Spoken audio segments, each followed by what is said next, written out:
السلام علیکم ورحمۃ اللہ وبرکاتہ۔ بسم اللہ الرحمن الرحیم، والصلاة والسلام علی رسولہ الکریم وعلی آلہ وصحبہ اجمعین۔ انسان دنیا میں جاہل پیدا ہوتا ہے اور باقی جتنی مخلوق ہے وہ تعلیم یافتہ پیدا ہوتی ہے۔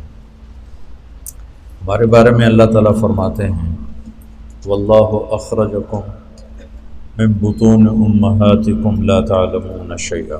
بھائی آواز ٹھیک کرو اس کی۔ اللہ نے تمہیں ماں کے پیٹ سے نکالا، تم کچھ بھی نہیں جانتے تھے۔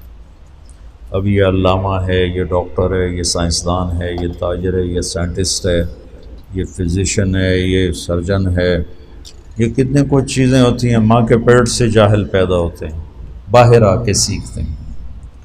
باقی مخلوق کے بارے میں اللہ فرماتا ہے ربنا الذی اعطی کل شیء خلقہ ثم ہدی۔ اللہ نے ہر چیز کو پیدا کیا اور اسے ہدایت دی، علم دیا۔ چونٹی کو لائن بنانا کوئی نہیں سکھاتا، خود اپنے اندر سے وہ یہ علم لے کے آتی ہے۔ دانے کو 4 ٹکڑوں میں کاٹ کے رکھنا غلہ سٹور کرنے کے لیے کہ یہ کہیں نرم ہو کے اگ نہ جائے، یہ علم اس کو اللہ آسمانوں سے دیتا ہے۔ 1 سینٹی میٹر سے زیادہ دیکھ نہیں سکتی، لائن کیسے بناتی، نکل کے واپس کیسے پہنچ جاتی، اور اس اندھیرے میں پورا خاندان کیسے ایک ملکہ کے تحت پورا خاندان 10 لاکھ چیونٹیوں کا خاندان ہوتا ہے، کس طرح ایک ایک کردار اپنے عمل میں، اپنی ڈیوٹی میں پوری طرح عمل کر رہا ہوتا ہے۔ یہ ہے اعطی کل شیء خلقہ ثم ہدی۔ انہیں اپنے پرہیز کا بھی پتہ ہے، غذا کا بھی پتہ ہے۔ شیر کو گھاس کھلاؤ مر جائے گا، نہیں کھائے گا۔ بکری کو گوشت کھلاؤ مر جائے گی، نہیں کھائے گی۔ یہ اپنے اندر ان کا علم پہلے سے ہے۔ چوہا آج اپنے بل سے نکلا، بلی کو دیکھتے ہی بھاگ کے واپس۔ کیسے پتہ ہے کہ یہ بلی میری دشمن ہے؟ اور انڈے سے بچہ نکلتا ہے اور نکلتے ہی چلنا شروع کر دیتا ہے اور دانہ چگنا شروع کر دیتا ہے۔ ہمارا بچہ ماں کے پیٹ سے نکلتا ہے، اسے 1 سال تک چلانا ہی سکھانا پڑتا ہے، پھر کھلانا سکھانا پڑتا ہے، پھر کیا کھانا ہے کیا نہیں کھانا یہ بتانا پڑتا ہے۔ تو یہ فرق ہے انسان اور غیر انسان کا۔ تو یہ علم باہر سے لیتا ہے۔ اب چونکہ ہمارا پیپر تھا خلق الموت والحیات لیبلوکم ایکم احسن عملا، کہ اللہ نے ہمیں دنیا میں بھیجا انا خلقنا الانسان من نطفۃ امشاج نبتلیہ فجعلناہ سمیعا بصیرا۔ ہم نے انسان کو 2 پانیوں سے پیدا کیا کہ اس کو ہم آزمائیں، آزمائش کے لیے پھر ہم نے اس کو سننے والا بھی بنایا اور دیکھنے والا بھی بنایا۔ وجعل لکم السمع والابصار والافئدہ، اور اللہ تعالیٰ نے ہمیں آنکھیں بھی دیں اور کان بھی دیے اور دماغ بھی دیا اور دل بھی دیا۔ اور چونکہ پیپر تھا، جانور کا پیپر کوئی نہیں، لہٰذا نہ وہ غلط کرتا ہے، نہ وہ غلط سوچتا ہے، نہ وہ اپنی ترتیب زندگی میں اپنے راستے سے ہٹتا ہے۔ ہٹانا بھی چاہو تو نہیں ہٹتا۔ ہمارے لیے ہے انا ہدیناہ السبیل اما شاکرا و اما کفورا۔ ہم نے تمہیں راستہ دکھا دیا ہے، اب تم شکر گزار بنو یا کافر بنو، یہ اب تمہاری اپنی ثواب دید پر ہے کہ تم کون سا راستہ اختیار کرنا چاہتے ہو۔ تو امتحان کی وجہ سے ایک شیطانی طاقت ہے، اس کی دعوت ہے، ایک رحمان کی طاقت ہے اور اس کی دعوت ہے۔ اللہ کی دعوت انبیاء سے چلتی ہے اور آسمانی کتابوں سے چلتی ہے۔ شیطان کی دعوت زخرف القول سے چلتی ہے، غرورا، جھوٹی باتیں، غلط چیزیں لیکن پیش کرنے کا طریقہ خوبصورت، جھوٹ کو، زنا کو، شراب کو، چوری کو، ڈاکے کو، غیبت کو، رشوت کو، حرام کو اتنا خوبصورت کر کے پیش کرتا ہے کہ لوگ جانتے ہوئے بھی خریدار بن جاتے۔ اور ہمیں حق پیش کرنا نہیں آتا، ہم اتنی بدصورتی سے حق کو پیش کرتے ہیں کہ حق والے ہی گھبرا کے بھاگنا شروع کر دیتے۔ اور شیطان میں یہ وصف ہے کہ وہ اپنی ہر غلط چیز کو انتہائی خوبصورت کر کے پیش کرتا ہے۔ تو اللہ تعالیٰ نے انبیاء کے ساتھ کتابیں، آخری نبی اللہ کے محبوب صلی اللہ تعالیٰ علیہ وسلم، اور آخری کتاب کلام اللہ قرآن مجید، یہ تحریف سے پاک ہے۔ قرآن کس کا کلام ہے پہلے یہ پتہ ہونا چاہیے۔ قرآن کا تعارف قرآن کی زبانی جتنا سورہ شعراء میں ہے کہیں بھی نہیں۔ مختلف جگہ قرآن عربی لقوم یعلمون انا انزلناہ فی لیلۃ القدر لا یاتیہ الباطل من بین یدیہ ولا من خلفہ تنزیل من حکیم حمید، یہ مختلف جگہ پر قرآن کا تعارف ہے، لیکن مجھے سورہ شعراء میں جو قرآن کا تعارف ملا ہے ایک ہی جگہ، وہ پورے قرآن میں ایسا اور کہیں نہیں۔ یہ میرا دعویٰ نہیں، یہ میری اپنی جستجو کے مطابق میری بات ہے، ہو سکتا ہے اس سے بھی بہتر کہیں قرآن میں آیا ہو۔ یہ کس کا کلام ہے؟ پہلا سوال یہ کہ یہ بھائی کس نے بھیجا ہے، یہ پہلا سوال اٹھتا، تو اس کا جواب ہے وَإِنَّهُ لَتَنزِيلُ رَبِّ الْعَالَمِينَ۔ انہو کہ تمہارے شک دور کرنا چاہتا ہوں کہ یہ بغیر شک و شبہ کے آسمان والے کا اتارا ہوا کلام، اور رب العالمین کے ساتھ کلام والے کی ہیبت کو ذکر کیا گیا ہے کہ کلام والے کی ہیبت نہ ہو تو کلام کی ہیبت کیسے ہوگی؟ جب وہ کہنے والے کو نہیں جانتا تو اس کے کہے کو کیسے جانے گا؟ جب وہ حاکم کو نہیں جانتا تو حکم کو کیسے جانے گا؟ حاکم کی عظمت حکم کی عظمت پیدا کرتی۔ میرا بھائی تھا لشتر کالج میں کارڈیالوجی کے وارڈ میں سیکھ رہا تھا، 2-3 ڈاکٹر نوجوان بڑے خوبصورت لمبے چوڑے سب کے اونچے اونچے قد آپس میں باتیں کر رہے تھے۔ ایک چھوٹے سے قد کا آدمی آیا، بے روبہ سا، میرے نزدیک وہ انتہائی بے روبہ آدمی تھا، اور تینوں ایسے ہو گئے۔ تو مجھے خیال آیا یہ ضرور ان کا ہیڈ آف دی ڈپارٹمنٹ، ورنہ ان کا ویک کے بندہ ویسے ہی آ کے تھپڑ مارا میں دل نہیں کرتا۔ تو جب وہ چلا گیا تو میں نے طاہر سے پوچھا یہ تمہارا ہیڈ آف دا ڈپارٹمنٹ؟ کہنے لگے ہاں۔ یہ ہے کہ میں نہیں جانتا تو میں کہہ رہا ہوں پتہ نہیں چپڑاسی کتوں اندر آ گئی، اور وہ جانتے ہیں تو وہ ہل گئے۔ جتنا ہم لوگوں کی عظمتوں کو جانتے ہیں اتنا اللہ کو جانتے تو قرآن ہمارے دل کے اندر اتر جاتا۔ حاکم کی عظمت کے بغیر حکم کی عظمت نہیں، تو وَإِنَّهُ لَتَنزِيلُ رَبِّ الْعَالَمِينَ الحمد للہ رب العالمین وَقُضِيَ بَيْنَهُمْ بِالْحَقِّ وَقِيلَ الْحَمْدُ لِلَّهِ رَبِّ الْعَالَمِينَ، کہ یہ رب العالمین کا کلام ہے، کل کائنات کا شہنشاہ جس کا علم کامل ہے۔ یعلم ما یلج فی الارض وما یخرج منها وما ینزل من السماء وما یعرج فیہا، کائنات کا ذرہ ذرہ جس کے سامنے کھلا ہوا ہے یہ اس رب کا کلام ہے۔ اس کی طاقت کیسی ہے؟ ان القوۃ للہ جمیعا، پوری طاقتوں کا مالک۔ اس کا ملک کیسا ہے؟ قل ان الامر کلہ للہ، اس کی طاقت، اس کا ملک، اس کی قدرت کیسی ہے، اس کی بادشاہی کیسی ہے؟ قل اللہم مالک الملک، اس کی تدبیر کیسی ہے؟ یدبر الامر من السماء الی الارض، اس کا انتظام کیسا ہے؟ لا تاخذہ لا یعودہ حفظہما، نظام چلاتا کیسے ہے؟ لا تاخذہ سنۃ ولا نوم، ہر ایک پر اس کی نظر کیسی ہے؟ لا یعزب عن ربک من مثقال ذرہ، اندھیرے میں اجالے میں کوئی فرق تو نہیں پڑتا؟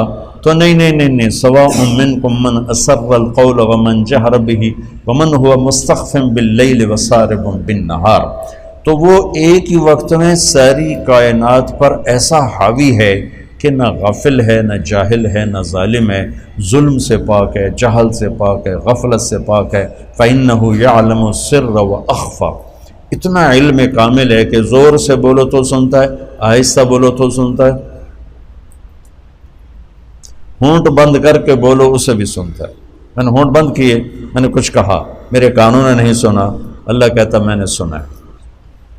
تو پہلی بات یہ ہے کہ دل کو اللہ کی عظمت سے بھرنا ہوگا، تب قرآن کی عظمت آئے گی۔ اور ہم تمہیں جیسے پڑھاتے ہیں وہ ہوتا ہے قانونی طریقہ، اصطلاحی طریقہ، تو وہ اللہ کی عظمت تو نہیں آتی، اللہ کی پہچان ہو جاتی ہے، عظمت نہیں آتی، جو قرآن میں ہلاتا نہیں۔ میں نے جو عربی شروع کی تھی اس لیے کہ تم قرآن کے ساتھ جڑ جاؤ۔ اللہ کرے میرا یہ خواب میرے مرنے سے پہلے پورا ہو کہ میں ایک ایسی جماعت تیار کروں جن کے دل دماغ پر قرآن کی بادشاہی، جو تمام اکابر اسلام کی عزت احترام ہمارے اوپر فرض ہے، لیکن ہم قرآن سے جڑے ہوں اور اللہ کے محبوب سے جڑے ہوئے ہوں، کہ تمہارے اوپر سیرت کی چھاپ ہو، تم دیکھو تو سیرت کی نگاہ سے اور قرآن کی نگاہ سے، تم بولو تو قرآن اور سنت کے انداز سے، تم سوچو تو قرآن اور سیرت کے انداز سے۔ اس سے ابھی ہم بہت دور ہیں، ہم ذرا اکابر میں ہی پھنسے ہوئے ہیں، اس سے ابھی بہت دور ہیں۔ حاشا وکلا کوئی میری مراد اکابر اسلام سے کوئی برگشتہ کرنا نہیں ہے، ان کے ذریعے ہمیں ہدایت ملی ہے، لیکن بھائیو ابو حنیفہ جیسی ہستی کہتی ہیں کہ ہم رجال و نحن رجال، تو جب آئے گی ابراہیم نخی پر اور حماد پر تو پھر ہم رجال و نحن رجال۔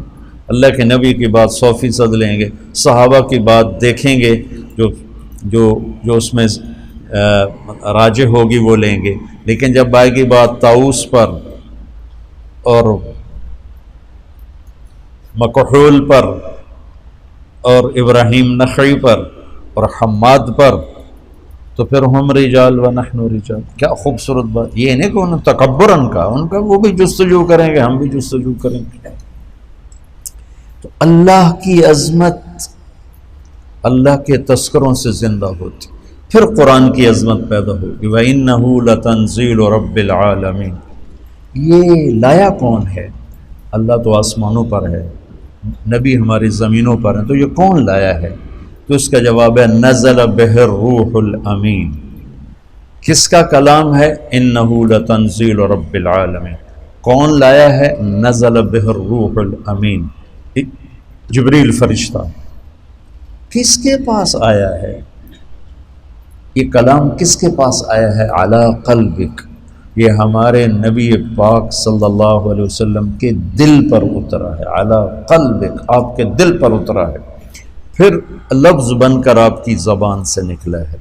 اللہ کا کلام الفاظ میں بند نہیں، اس کی کوئی تشبیہ نہیں۔ صرف بخاری شریف کی روایت سے آپ لوگ جب پڑھو گے بخاری تو مثل سلسلۃ الجرس، یا رسول اللہ آپ پہ وحی آتی ہے؟ آتی۔ کیسی ہوتی؟ کہ بس جیسے گھنٹی کی آواز ہو، ایسے ہوتی، گھنٹی کی آواز۔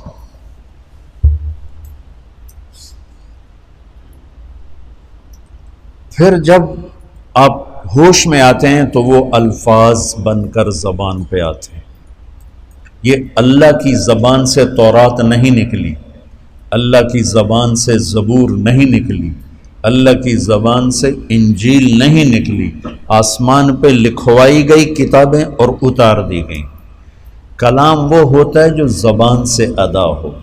قرآن میرے رب کی زبان سے نکلا ہوا کلام ہے، اور کائنات کے بنانے سے 2000 سال پہلے نے پورے قرآن کی تلاوت فرمائی، پورے قرآن کی تلاوت فرمائی۔ سبحان اللہ، پتہ نہیں کیا وہ انشاءاللہ جنت میں سنیں گے، اللہ ایمان کے ساتھ لے جائے تو جنت کی سب سے بڑی نعمت وہ اللہ کا دیدار ہے اور اللہ کے زبان سے اس کے کلام کا سننا ہے۔ جب جنت کی حوریں بھی گانا سنائیں گی، ساز بجے گا، جنت کے درخت ساز بنے۔ پھر داؤد علیہ السلام سنائیں گے تو جنت کے ساز درخت ساز بن کے بجیں گے۔ ہمارے نبی سنائیں گے تو جنت کے درخت ساز بن کے بجیں گے۔ جب اللہ پردہ ہٹائے گا، اپنا دیدار کرائے گا، اپنا کلام سنائے گا، پھر درخت بھی سنیں گے، نہریں بھی سنیں گی، دریا بھی سنیں گے، پتہ بھی سنے گا، تنکا بھی سنے گا، جانور بھی سنے گا، پرندہ بھی سنے گا، اور آپ بھی سنیں گے۔ ایمان والے بھی سنیں گے، ایمان والیاں بھی سنیں گے، تو اس میں ایسے گم ہوں گے کہ انہیں جنت کی یاد ہی بھول جائے گی۔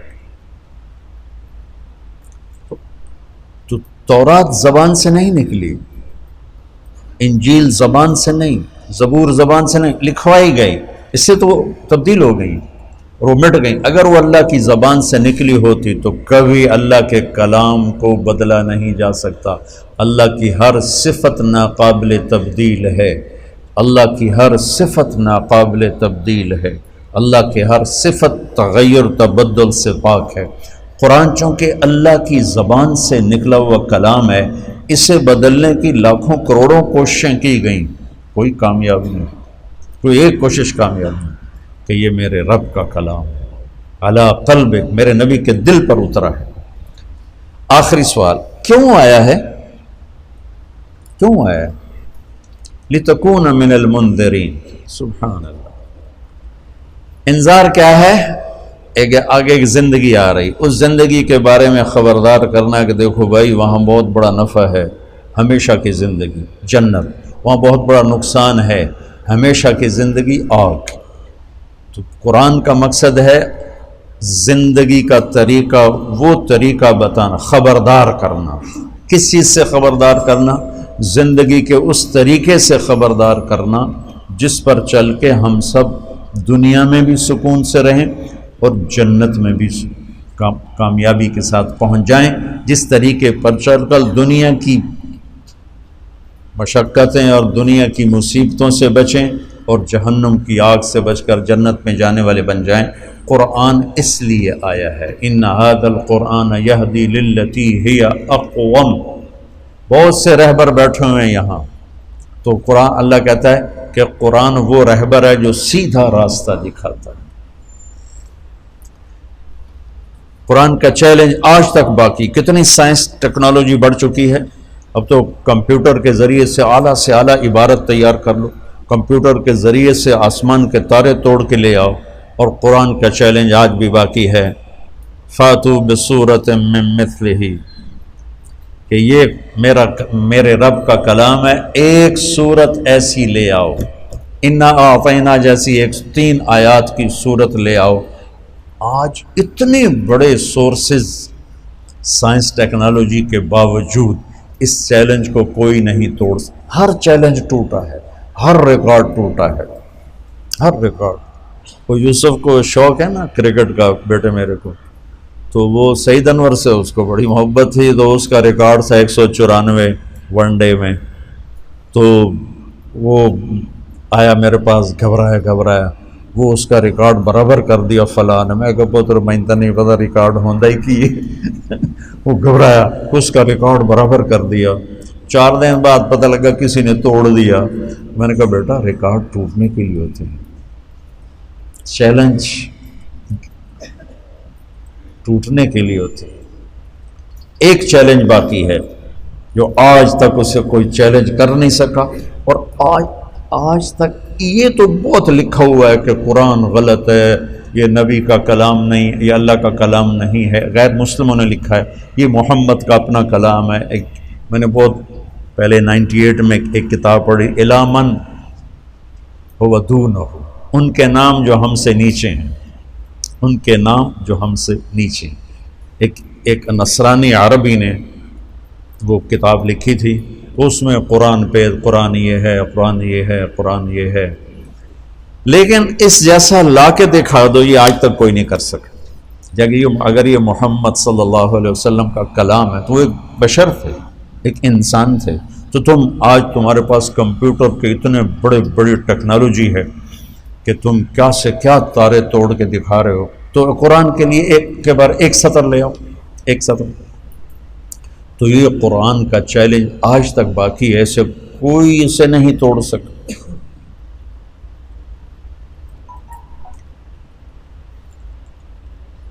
قرآن کی عظمت، اللہ کی عظمت کے بعد قرآن کیا کہتا ہے تو وہ سمجھ میں. شکر ہے درس قرآن کا رواج پڑا ہوا ہے اور اللہ کے بندے بندیاں سنا رہے ہیں اور اللہ کے بندے بندیاں سن رہے ہیں، بہت اچھی بات. کسی بھی نیکی کو چھوٹا نہیں سمجھنا چاہیے اور کسی کی بھی مخلصانہ محنت کو حقیر نہیں سمجھنا چاہیے اور کسی پر ایسے حقارت والی تنقید نہیں کرنی چاہیے. پتہ نہیں کس کو کہاں سے کیا ہدایت مل جائے. تو میرے اللہ کا نظام ہے، میرے اللہ کی بات. تو ایک سلسلہ چل رہا ہے، لوگ آ رہے ہیں، فائدہ بھی اٹھا رہے ہیں. پورا فائدہ کب ہوگا؟ جب اللہ کی ہیبت طاری ہوگی اور کلام کی ہیبت طاری ہوگی، پھر ایک دم دل دماغ جھکتے چلے جائیں گے۔ الف لام میم ذالک الکتاب لا ریب فیہ، یہ لا ریب فیہ بھی چیلنج ہے، آج تک اسے کوئی نہیں توڑ سکا کہ اس کتاب میں جو کچھ ہے اس کو چیلنج نہیں کیا جا سکتا۔ میرے بیان کو، میری کتاب کو، میری تصنیف کو میں خود ہی چیلنج کر دیتا ہوں، نہیں جو میں نے پہلے لکھا تھا وہ غلط ہے، اب صحیح یہ ہے، جو میں نے پہلے کہا تھا وہ غلط ہے، اب صحیح ہے۔ میں خود اپنی بات کو توڑ دیتا ہوں، تو اوروں کو تو زیادہ طاقت ہے میری بات کو، میری کتاب کو توڑنے کی۔ لیکن قرآن کا چیلنج ہے لا ریب فیہ، آؤ اسے توڑ کے دکھاؤ، اس میں سے کوئی کچی بات نکال کے دکھاؤ۔ اور ریب کا ترجمہ کیا ہے؟ یہ نہیں، ہمارے پاس لفظ کوئی نہیں، اس لیے ہم شک اس کا ترجمہ کرتے ہیں۔ شک تو خود عربی کا لفظ، بل ہم فی شک منہا بل ہم منہا عمون۔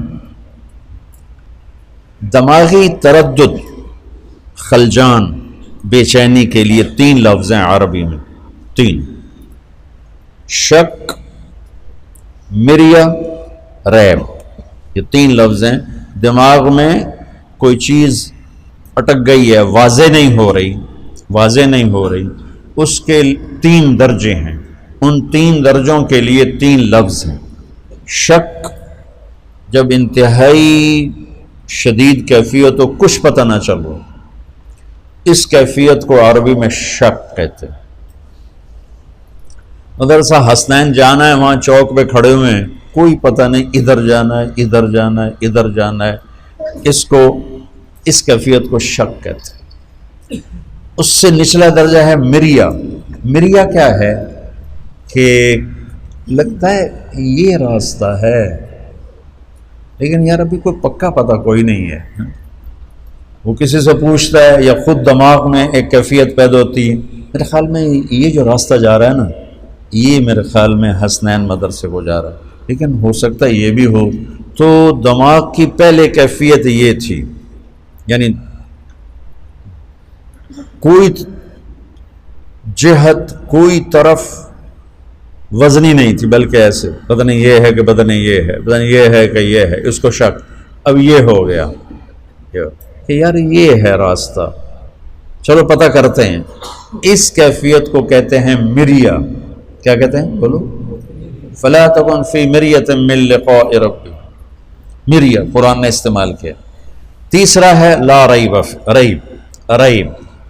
ریب کیا ہے کہ وہاں جہاں سے ہم ادھر مڑتے ہیں، وہاں آ کر وہ گاڑی کو بریک لگاتا ہے، یار حسنین کدھر ہے؟ ابھی یہ جملہ پورا نہیں کیا، حسنین کدھر ہے کہ سامنے بورڈ نظر آ جاتا ہے، اوہ اوہ یہ میری کیفیت دیکھی، اوہ اوہ یہ ریب ہے وہ، اور وہ ریب گیا۔ ایک لمحے کے لیے جو شک پیدا ہوتا ہے، ایک لمحے کے لیے جو تردد پیدا ہوتا ہے، ایک لمحے کے لیے جو اوپر نیچے ذہن جاتا ہے اور فوراً ہی ٹھیک ہو جاتا ہے، فوراً کدھر ہے، ہاں وہ بورڈ نظر آ گیا۔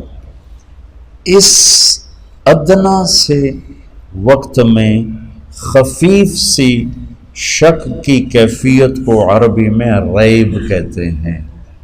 کیا کہتے ہیں بولو؟ تو اب شک اس کا ترجمہ کیسے ہو سکتا ہے؟ لیکن اتنی لمبی تفصیل اردو میں کریں تو بد تک ایک ہی لفظ پورا صفحہ لے جائے گا۔ تو یہ میں تمہیں قرآن کا حسن بتا رہا ہوں کہ میرا رب کہہ رہا ہے بے وقوفو، اس کتاب میں تو ریب بھی نہیں ہے، تو شک کہاں سے ڈھونڈتے ہو؟ ایک لمحے کا ہوتا ایک یہ یا وہ، یہ ادھر جانا ہے ادھر جانا ہے، یار پتہ نہیں، میرے خیال میں ادھر جانا ہے پر پکا پتہ نہیں، ادھر جانا ہے ادھر جانا، وہ ادھر ہی جانا ہے، وہ اس ایک لمحے کے ہزارویں حصے کے کیفیت کو ریب کہتے ہیں۔ تو میرا رب لا ریب فیہ، سود حرام ہے لا ریب فیہ، شرک حرام ہے لا ریب فیہ، کفر ہلاکت ہے لا ریب فیہ، جھوٹے پہ لعنت ہے لا ریب فیہ، ظالم پر لعنت ہے لا ریب فیہ، زنا حرام ہے لا ریب فیہ، شراب حرام ہے لا ریب فیہ، نماز فرض ہے لا ریب فیہ، جنت موجود ہے لا ریب فیہ، جہنم موجود ہے لا ریب فیہ، زمین آسمان کا ایک ہی بنانے والا ہے لا ریب فیہ، محمد مصطفیٰ ان کے آخری رسول، ان کے بعد کوئی رسول نہیں لا ریب فیہ، زمین آسمان کا خالق اللہ ہے لا ریب فیہ، مالک اللہ ہے لا ریب فیہ، رزق اللہ دیتا ہے لا ریب فیہ، موت اللہ لاتا ہے لا ریب فیہ، زندگی اللہ لاتا ہے لا ریب فیہ۔ اب اس کو پھیلاتے جاؤ، پورے قرآن پہ پھیلا دو، ایک لفظ کا یقین سیکھ لو، سارا قرآن سمجھ میں آئے گا۔ اب تم شکوک و شبہات سے بھرے ہوئے قرآن تمہیں ہدایت کیسے دے؟ تم سے مراد میں اور آپ، ہم ساری امت کا یہ حال، لا ریب، کیا خوبصورت، لا ریب فیہ، خیانت پہ لعنت لا ریب فیہ، سچائی کو شاباش لا ریب فیہ، انبیاء برحق ہیں لا ریب فیہ، روزہ فرض ہے لا ریب فیہ، زکوٰۃ فرض ہے لا ریب فیہ۔ ارے اگر پاکستان کے مالدار زکوٰۃ دیں تو اللہ کی قسم پورے پاکستان میں ایک غریب بھوکا نہیں سو سکتا، صرف فیصل آباد کے تاجر زکوٰۃ دینا شروع کر دیں تو پورے پنجاب میں کوئی بھوکا نہیں سوئے، اتنا مال ہے لوگوں کے پاس، لیکن قرآن نہیں جانتے لا ریب فیہ، مال کی محبت نے پاگل کر دیا، دیوانہ کر دیا، اندھے ہو گئے، نہ کسی غریب کے آنسو نظر آتے ہیں، نہ کسی بڑھیا کی آہ سنائی دیتی ہے، نہ کسی کے چہرے کے غم کو پڑھ سکتے ہیں، نہ کسی کی فریاد ان کے دلوں کو پگھلا سکتی ہے، بلکہ اشد و قسوہ، وہ پتھر سے بھی زیادہ سخت ہیں کہ مال کی حرص و ہوس نے انہیں انسانیت سے نکال کر جانور بنا دیا۔ دو ٹانگ پہ چلنے والا، بولنے والا ایک جانور ہے، جانور کو کیا پتا رحم کیا ہوتا ہے، سخاوت کیا ہوتی ہے، ہمدردی کیا ہوتی ہے۔ شکر ہے اللہ کے نیک بندوں سے دنیا بھری ہوئی ہے کہ مدارس چل رہے ہیں، یتیم خانے چل رہے ہیں، اللہ کا فضل ہے، لیکن وہ بہت تھوڑے لوگ۔ اگر سارے مالدار سخی ہوں، اس سخاوت کا ادنا درجہ زکوٰۃ ہے، زکوٰۃ دیتے ہوں تو کوئی غریب نہیں